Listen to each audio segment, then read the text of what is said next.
Hello everyone, welcome to my channel. दोस्तों, आज के इस वीडियो में आरआरबी ग्रुप डी एग्ज़ाम 2026 से जुड़े विज्ञान के टोटल 100 प्रश्न पढ़ेंगे जो आपकी परीक्षा के लिए महत्वपूर्ण है। दोस्तों, आज के इस वीडियो के अंदर मैंने निम्न स्तर और उच्च स्तर के प्रश्न शामिल किए हैं जो आपकी परीक्षा के लिए बहुत महत्वपूर्ण है। तो दोस्तों, आपसे ज़्यादा बात नहीं करूँगा, सीधे प्रश्न पढ़ते हैं और प्रश्न याद करते हैं। दोस्तों, यहाँ पर बात करते हैं। पहले प्रश्न में पूछ रहा है, शक्ति का मात्रक है। तो दोस्तों, कार्य करने की दर शक्ति कहलाती है। इसका एसआई मात्रक जो होता है वाट होता है, जो 1 जूल प्रति सेकंड के बराबर है। ये शक्ति का आपका सूत्र है, जहाँ पर P बराबर शक्ति, W बराबर कार्य और T समय होता है। ठीक है, तो चलिए यहाँ पर जो ऑप्शन होगा विकल्प सी इस प्रश्न का करेक्ट आंसर हो जाएगा, शक्ति का मात्रक वाट। आपके दूसरे प्रश्न में पूछ रहा है जो ये सुमेलित करने वाला है, जो सूचीवन में यहाँ पर मात्रा दिया गया है और यहाँ पर इकाई दिया गया है। अब देखिए, उच्च वेग जो होता है माख में होता है। माख मतलब यहाँ पे मैक संख्या और मैक संख्या, तो उच्च वेग को मैक संख्या में मापा जाता है। ठीक है, फिर हम बात करते हैं कि तरंगदैर्घ्य को एम्स्ट्रॉन्ग में, ठीक है, दाब को पास्कल में, ऊर्जा को जूल में। तो यहाँ पर देखा जाए ए का 1, बी का 2, सी का 3, डी का 4। तो यहाँ पर विकल्प सी इस प्रश्न का करेक्ट आंसर होगा, ए का 1, बी का 2, सी का 3, डी का 4। ठीक है, चलिए अगला प्रश्न पूछ रहा है। अब यहाँ पे तीसरे प्रश्न में पूछ रहा है कि चुंबकीय, स्थिर विद्युत और गुरुत्वीय बल किस संवर्ग में आते हैं। तो यहाँ पर देखिए, ब्रह्मांड में 4 प्रकार के बल होते हैं: लघु बल, नाभिकीय बल, विद्युत चुंबकीय बल तथा गुरुत्वाकर्षण बल। चुंबकीय, स्थिर विद्युत और गुरुत्वीय बल जो है अस्पर्श बल होते हैं, क्योंकि इन बलों के आरोपित होने के लिए क्रमशः ध्रुवों, आवेशों या द्रव्यमानों का एक दूसरे को स्पर्श करना आवश्यक नहीं है। तो इस कंडीशन में ये जो बल होंगे अस्पर्श बल होंगे। तो विकल्प ए इस प्रश्न का करेक्ट आंसर है। अगले प्रश्न में पूछ रहा है कि यांत्रिक ऊर्जा की एसआई इकाई क्या है। तो दोस्तों, यांत्रिक ऊर्जा की जो एसआई इकाई होता है ना, वो वाट होता है। विकल्प बी इस प्रश्न का जो है करेक्ट आंसर होगा। फिर यहाँ पे पूछ रहा है कि सुमेलित करने वाला है। अब देखिए, सुमेलित करने वाला में ये जो है संस्थाएं दिया गया है और यहाँ पे स्थान है। तो आपको पता है कि इसरो जो है ना, ये बेंगलुरु में स्थित है। ठीक है, तो ए का 3, तो यहाँ पर देखेंगे ऑप्शंस में बी में नहीं है और सी में नहीं है। अब ए डी रह गया। अब IUCA जो है ना, ये जो आपका है पुणे में, ये एज इट इज रह जाएगा। IUCA जो है पुणे में है। ठीक है, फिर बात करते हैं IUSC जो है ना, ये आपका है नई दिल्ली में। ठीक है, और VSSC जो है ये आपका है तिरुवनंतपुरम। तो यहाँ पर बी का 2, तो बी का 2 यहाँ पर ए में है, तो ए इज करेक्ट आंसर हो जाएगा। फिर अगला प्रश्न पूछ रहा है कि कोई हवाई जहाज एक समान रफ्तार से क्षैतिज उड़ान भर रहा है और उसमें एक बैग नीचे फेंका जाता है। वायु के प्रतिरोध को नज़रअंदाज करते हुए जब बैग भूमि पे गिरेगा तब हवाई जहाज कहाँ होगा। देखिए, प्रश्न कर रहा है कि मान लीजिए कि ये आपका हवाई जहाज है और ये क्षैतिज उड़ रहा है। क्षैतिज, ठीक है, क्षैतिज का मतलब आप ऐसे, ये क्षैतिज कहलाता है। ठीक है, ये क्षैतिज, ऊर्ध्वाधर ये कहला जाएगा वर्टिकल। तो देखिए, क्षैतिज जब उड़ रहा है और जब बैग नीचे की तरफ गिराया जाए, तो ये पूछ रहा है कि बैग जब गिरेगा तो उस स्थिति में हवाई जहाज कहाँ रहेगा। तो देखिए, जब बैग गिराया जाएगा और जो वायु का जो प्रतिरोध है शून्य है, बिल्कुल शून्य है, तो उस कंडीशन में बैग जहाँ गिरेगा ना, ठीक उसके ऊपर जो है हवाई जहाज रहेगा। ठीक है, तो यहाँ पे बात करते हैं बैग के ठीक ऊपर जो है ना हवाई जहाज रहेगा। विकल्प डी इस प्रश्न का करेक्ट आंसर होगा। ठीक है, फिर अगले प्रश्न में पूछ रहा है कि रॉकेट किस सिद्धांत पर कार्य करता है। तो यहाँ पे न्यूटन का तृतीय नियम पे काम करता है। ठीक है, विकल्प ए इस प्रश्न का करेक्ट आंसर हो जाएगा, क्योंकि रॉकेट जब ऊपर की तरफ लैंड करता है, ऊपर की तरफ ये लॉन्च करता है, तो यहाँ पर नीचे की तरफ जो जेट इंजन होते हैं वो नीचे की तरफ प्रेशर देते हैं। तो ये प्रेशर जब नीचे की तरफ देते हैं तो उतना प्रेशर चाहिए ऊपर की तरफ धकेलता है। ठीक है, तो ये न्यूटन का तृतीय नियम है। फिर अगले प्रश्न में है कि निम्न में से कौन सा आभासी बल है। देखिए, अपकेंद्री बल का दूसरा नाम आभासी बल है। इस बल के कारण कोई गतिशील वस्तु केंद्र से दूर जाने की प्रवृत्ति प्रदर्शित करती है। यह एक प्रकार का जड़त्वीय बल है। ठीक है, तो इसको क्या बोलते हैं, जो है अपकेंद्रीय बल। तो विकल्प सी इस प्रश्न का करेक्ट आंसर हो जाएगा। ठीक है, आभासी बल मतलब अपकेंद्रीय बल।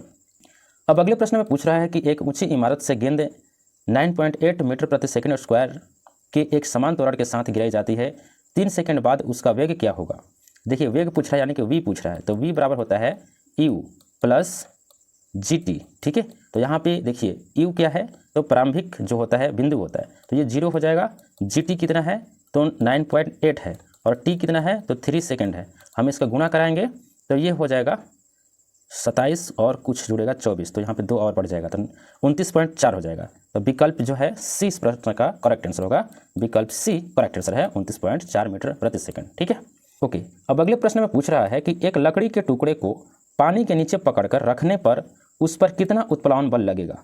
अब देखिए ये प्रश्न कह रहा है कि मान लीजिए ये पानी है, ठीक है, और इस पानी के अंदर इस प्रकार से लकड़ी अंदर है और ये पूछ रहा है कि कितना बल लकड़ी लगाएगा जब पकड़ के रखेंगे। तो देखिए अब उत्प्लावन बल होता क्या है कि इस लकड़ी के द्वारा जितना भी पानी हटाया गया है तो उस पानी का जितना भार होगा उतना ही भार से ये लकड़ी हम पे दबाव डालेगा ऊपर की तरफ। ठीक है, तो इस लकड़ी के द्वारा हटाए गए पानी के भार के बराबर उत्प्लावन बल होगा। तो यहाँ पे देखिए जो है लकड़ी के भार के बराबर, तो विकल्प जो है विकल्प ए इस प्रश्न का करेक्ट आंसर हो जाएगा। ठीक है, लकड़ी का जो भी है भार यानी कि पानी जितना हटाया है।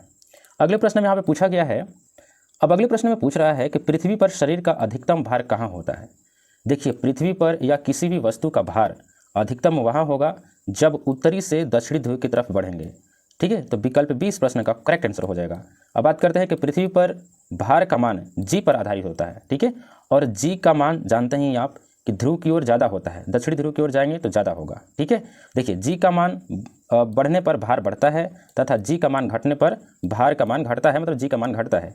पृथ्वी पर किसी भी वस्तु का भार उत्तरी तथा दक्षिणी ध्रुव पर अधिकतम होता है तथा दक्षिणी ध्रुव पर जी का मान उत्तरी ध्रुव की तुलना में अधिक होता है। ठीक है, इस कंडीशन में विकल्प बी इस प्रश्न का करेक्ट आंसर हो जाएगा दक्षिणी ध्रुव। फिर पूछ रहा है कि पृथ्वी के गुरुत्वाकर्षण क्षेत्र की तीव्रता अधिकतम होती है, तो ये जैसे जैसे आप ध्रुवों की तरफ जाएंगे तो जो गुरुत्वाकर्षण क्षेत्र की तीव्रता है ना वो बढ़ती जाएगी। तो विकल्प ए इस प्रश्न का करेक्ट आंसर होगा ध्रुवों पर। ठीक है, अब अगले प्रश्न में पूछ रहा है कि शुद्ध जल विद्युत का कुचालक है क्योंकि।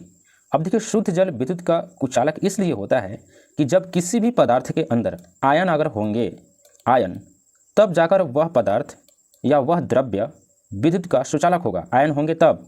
लेकिन यहाँ पे बात ये आती है कि विद्युत चालकता आयन की उपस्थिति पर निर्भर करती है, आयन के न होने पर विद्युत प्रवाह संभव नहीं है। शुद्ध जल में आयनों की उपस्थिति न के बराबर होती है, अतः यह विद्युत का कुचालक होता है। तो यहाँ पे देखिए स्वल्प जो आयनित होता है मतलब आयन इसमें नहीं होता है, न के बराबर होता है। तो विकल्प ए इस प्रश्न का करेक्ट आंसर होगा। फिर पूछ रहा है कि निम्न में से कौन सा विद्युत का चालक है, तो विद्युत का चालक कौन सा हो जाएगा। तो इसमें शुद्ध जल तो होगा ही नहीं। ठीक है, फिर यहाँ पे बात करते हैं रबड़ भी नहीं होगा, बेंजीन भी नहीं होगा। जो लवण जल है अर्थात विशुद्ध जल जो है, ठीक है, जो दूषित जल है वो क्या होगा भाई, वो विद्युत का चालक होगा। विकल्प सी इस प्रश्न का करेक्ट आंसर हो जाएगा। अगले प्रश्न में पूछ रहा है कि निम्नलिखित में से कौन सा यंत्र निम्न वोल्टता की प्रत्यावर्ती धारा को उच्च वोल्टता वाली प्रत्यावर्ती धारा में और इसके विलोमता परिवर्तित करता है। विलोमता का मतलब फिर इसका उल्टा, मतलब कि निम्न से उच्च, उच्च से निम्न, ये कौन करता है तो ट्रांसफार्मर करता है। विकल्प सी इस प्रश्न का करेक्ट आंसर हो जाएगा। फिर अगला प्रश्न में पूछ रहा है कि प्रेरकत्व के एसआई मात्रा का प्रतीक एच है, इसका अर्थ है। तो एच का अर्थ क्या होता है भाई, तो एच का अर्थ होता है हेनरी, हेनरी। विकल्प सी इस प्रश्न का करेक्ट आंसर हो जाएगा। अब क्योंकि प्रेरकत्व एक वैद्युत अवयव है जिसमें कोई विद्युत धारा प्रवाहित करने पर यह चुंबकीय क्षेत्र के रूप में ऊर्जा का भंडारण करता है। प्रेरकत्व के एसआई मात्रक का प्रतीक एच है, इसका अर्थ हेनरी है। अमेरिकी वैज्ञानिक जोसेफ हेनरी ने ही विद्युत चुंबकीय प्रेरकत्व की खोज की थी। ठीक है, तो विकल्प सी इस प्रश्न का करेक्ट आंसर है। फिर अगला पूछ रहा है कि ऑक्सी एसिटिलीन ज्वाला का तापमान होता है लगभग, तो ये आपका 3200 डिग्री सेल्सियस से लगभग अधिक होता है। ठीक है, बात समझ में आ गई। तो यहाँ पे विकल्प बी इस प्रश्न का करेक्ट आंसर होगा। अल्कोहली OH बोलते हैं जिसको, समूह की पहचान की जाती है। इंपॉर्टेंट प्रश्न है, VVI है, इसको टिक कीजिएगा। ठीक है, तो एल्कोहली समूह की पहचान की जाती है तो FeCl3 परीक्षण द्वारा। तब विकल्प सी इस प्रश्न का करेक्ट आंसर होगा। फिर अगले प्रश्न में पूछ रहा है कि किस उभयलिंगी जंतु में पर निषेचन किया जाता है। तो पर निषेचन किस में किया जाता है, जो उभयलिंगी जंतु है भाई, तो ये हाइड्रा जो है ना उभयलिंगी जंतु होता है और इसमें पर निषेचन की क्रिया होती है। तो विकल्प ए इस प्रश्न का करेक्ट आंसर होगा। अगले में पूछा है कि जीव विकास को सर्वप्रथम किसने समझाया, तो जीव विकास को सर्वप्रथम समझाया था लैमार्क ने। विकल्प डी इस प्रश्न का करेक्ट आंसर होगा। फिर पूछ रहा है कि विकास के परिवर्तन सिद्धांत का प्रतिपादन किया था, तो विकास के उत्परिवर्तन सिद्धांत का प्रतिपादन किसने किया था जी, तो ये करने वाले थे होमो डी ब्रिज ने। तो विकल्प डी इस प्रश्न का करेक्ट आंसर होगा। फिर पूछ रहा है कि सबसे छोटा जीव जो स्वयं विकास एवं प्रजनन करने में समर्थ है, तो वो कौन सा है भाई, तो माइकोप्लाज्मा जो है छोटा जीव होता है और ये स्वयं विकास एवं प्रजनन करने में समर्थ है। तो विकल्प सी इस प्रश्न का करेक्ट आंसर होगा। फिर पूछ रहा है कि आधुनिक अनुवंशिकी का जनक किसे माना जाता है, अर्थात फादर ऑफ मॉडर्न जेनेटिक्स, तो ये माने जाते हैं ग्रेगर मेंडल। विकल्प बी इस प्रश्न का करेक्ट आंसर होगा। स्टार्च और सेलुलोज के बारे में निम्नलिखित कथनों में से कौन सही नहीं है। तो स्टार्च और सेलुलोज के बारे में ये जो कथन सही नहीं है, तो ये देखिए कथन जो सही नहीं है ना, देखिए ये आपको दोनों का वानमस्तिक उद्भव है तो ये सही है, दोनों बहुलक है तो ये भी सही है, आयोडीन के साथ दोनों रंग प्रदान करते हैं, नहीं ये गलत है। ठीक है, देखिए स्टार्च और सेलुलोज में क्या है ना, एक रंग होता है नीले रंग का, तो ये आयोडीन के कारण नहीं होता है। ठीक है, तो विकल्प सी ही इस प्रश्न का करेक्ट आंसर हो जाएगा, क्योंकि ये गलत पूछ रहा है। तो विकल्प सी इस प्रश्न का करेक्ट आंसर है। ठीक है, और यहाँ पे दोनों ग्लूकोज और उससे निर्मित है, तो हाँ ये बात भी सही है, तो विकल्प सी ही करेक्ट होगा। फिर पूछ रहा है कि निम्नलिखित में से किसको कोशिका का पावर प्लांट भी कहा जाता है, तो माइटोकॉन्ड्रिया को कहा जाता है। विकल्प जो बी है इस प्रश्न का करेक्ट आंसर होगा। अगले प्रश्न में पूछ रहा है कि निम्नलिखित में से किन कोशिकाओं में नाभिक नहीं होता है। देखिए नाभिक नहीं होता है तो लाल रक्त कोशिका में और पट्टिकाणु जिससे प्लेटलेट्स बोलते हैं, इन दोनों में नहीं होता है। बाकी मूल रोम कोशिका में होता है और एक केंद्रकाणु में होता है, मोनोसाइट में होता है। तो 2 और 3 सही है, इनमें जो है नाभिक नहीं होता है। तो यहाँ पे बात करते हैं 2 और 3, तो विकल्प बी इस प्रश्न का करेक्ट आंसर होगा। फिर अगले प्रश्न में पूछ रहा है कि जब किसी बॉडी का वेग दोगुना कर दिया जाता है तो, अर्थात कोई वस्तु है या कोई शरीर है, अगर उसका वेग दोगुना कर दिया जाएगा तो इस कंडीशन में इसका संवेग दोगुना हो जाता है। विकल्प सी इस प्रश्न का जो है करेक्ट आंसर है। फिर पूछ रहा है कि एक समान गति वाला पिंड जो है ये त्वरित नहीं होता है। जब कोई वस्तु एक समान चाल से चल रही है तो यहाँ पर त्वरण नहीं बताएगा, त्वरण 0 होगा, 0 होगा। ठीक है, त्वरण तब उत्पन्न होता है जब वेग में परिवर्तन होता है, चाल में परिवर्तन होता है। ठीक है, तो यहाँ पर जो है विकल्प ए इस प्रश्न का करेक्ट आंसर होगा, त्वरित नहीं होता। फिर पूछ रहा है कि निम्नलिखित में से कौन सा मृदा में नाइट्रोजन को बढ़ाता है। तो मृदा जो मिट्टी जो है ना, मिट्टी में नाइट्रोजन को कौन बढ़ाएगा ये पूछ रहा है। देखिए जंतुओं द्वारा यूरिया का उत्सर्जन, हाँ तो ये बढ़ाएगा। ठीक है, जो जंतु हैं मिट्टी के अंदर, छोटे छोटे कीड़े मकोड़े या जीव, वो जब यूरिया का उत्सर्जन करेंगे तो यहाँ पे नाइट्रोजन की मात्रा बढ़ेगी। मनुष्य द्वारा कोयलों को जलाना, ये इससे नहीं है, कोयला जलाएंगे तो और नष्ट होगा, न कि बढ़ेगा। वनस्पति की मृत्यु का मतलब जो घास फूस हैं अगर वो गल जाएंगे, सड़ जाएंगे, उस कंडीशन में भी नाइट्रोजन बढ़ेगा। तो यहाँ पे 1 और 3 सही जवाब होगा, तो विकल्प सी इस प्रश्न का करेक्ट आंसर होगा। 1 और 2, 1 और 3। चलिए अगला प्रश्न पढ़ते हैं। ल्यूकीमिया या रुधिर कैंसर का लक्षण निम्न में से किसमें असामान्य वृद्धि है। देखिए श्वेत रुधिर कोशिकाओं में असामान्य जब वृद्धि होती है उस कंडीशन में ये रुधिर कैंसर यानी कि रक्त जो है ब्लड कैंसर का लक्षण होता है। तो विकल्प बी इस प्रश्न का करेक्ट आंसर होगा। फिर अगले प्रश्न में पूछ रहा है कि निम्नलिखित कथनों में से कौन सही है, और कथन क्या है, तो विषाणु संक्रमित कर सकते हैं। तो विषाणु संक्रमित कर सकते हैं जो आपको है, जीवाणु को कर सकते हैं, कवक को नहीं कर सकते, पादपों को कर सकते हैं। तो यहाँ पे जीवाणु और पादपों को कर सकते हैं। ठीक है, तो 1 और 3 सही जवाब है, 1 और 3, विकल्प सी इस प्रश्न का करेक्ट आंसर हो जाएगा। यहाँ पे देखा जाए तो कवक को भी किया जा सकता है, कवक को भी करता है दोस्तों, करता है। तो यहाँ पे तीनों सही है। ठीक है, सी नहीं होगा। ठीक है, डी इस प्रश्न का करेक्ट आंसर होगा। 1, 2, 3 तीनों को ये विषाणु जो है संक्रमित कर सकता है, जीवाणु को, कवकों को, पादपों को। ठीक है, चलिए अगला जो प्रश्न है कि ग्लूकोज किसका एक प्रकार है। तो ग्लूकोज जो प्रकार है ना, ये आपका है हेक्सोज शर्करा का। विकल्प बी इस प्रश्न का करेक्ट आंसर होगा। सहलंगता की खोज किसने की थी, तो ये मार्गन ने की थी। विकल्प बी इस प्रश्न का करेक्ट आंसर होगा। अब देखिए ये इंपॉर्टेंट प्रश्न है, वीडियो कॉन्फ्रेंसिंग है। तो वीडियो कॉन्फ्रेंसिंग जो होता है ना, ये दूरसंचार प्रौद्योगिकी का उपयोग करते हुए वीडियो कॉल का परिचालन, हाँ तो ये सही जवाब है। तो यही जब सही जवाब है तो इसी को टिक करना है, आगे हमें पढ़ना भी नहीं है। तो विकल्प ए इस प्रश्न का करेक्ट आंसर होगा। फिर पूछ रहा है कि निम्न में से कौन एक ऑपरेटिंग सिस्टम है। देखिए ऑपरेटिंग सिस्टम क्या होता है, जो सिस्टम को चलाता है। ठीक है, जो कंप्यूटर को चलाता है, ना कि हम लोगों को। हम लोग एप्लीकेशन पे काम करते हैं, ऑपरेटिंग सिस्टम जो कंप्यूटर के पार्ट को चलाता है, तो वो क्या होगा भाई, यूनिक्स जो है ना एक ऑपरेटिंग सिस्टम है। जैसे विंडो हो गया, लिनक्स हो गया, तो ये ऑपरेटिंग सिस्टम है। ठीक उसी प्रकार से यूनिक्स भी एक ऑपरेटिंग सिस्टम है। तो विकल्प ए इस प्रश्न का करेक्ट आंसर हो जाएगा। फिर पूछ रहा है कि निम्नलिखित में से कौन सा लार की सहायता से पच जाता है। तो लार की सहायता से पच जाता है स्टार्च। विकल्प बी इस प्रश्न का करेक्ट आंसर होगा। यकृत एवं मांसपेशियों में ऊर्जा जमा होती है किस रूप में भाई, तो ग्लाइकोजन के रूप में जमा होती है। विकल्प डी इस प्रश्न का करेक्ट आंसर होगा। अब अगले प्रश्न में पूछ रहा है, देखिए पढ़िएगा, ध्यान से सुनिएगा। अवरक्त, दृश्य, पराबैंगनिक प्रकाश के भिन्न गुणधर्म होते हैं। ये बात सही है। ये जो तीनों किरण है ना, अवरक्त, दृश्य और पराबैंगनिक, इनके जो गुणधर्म हैं ये भिन्न होते हैं।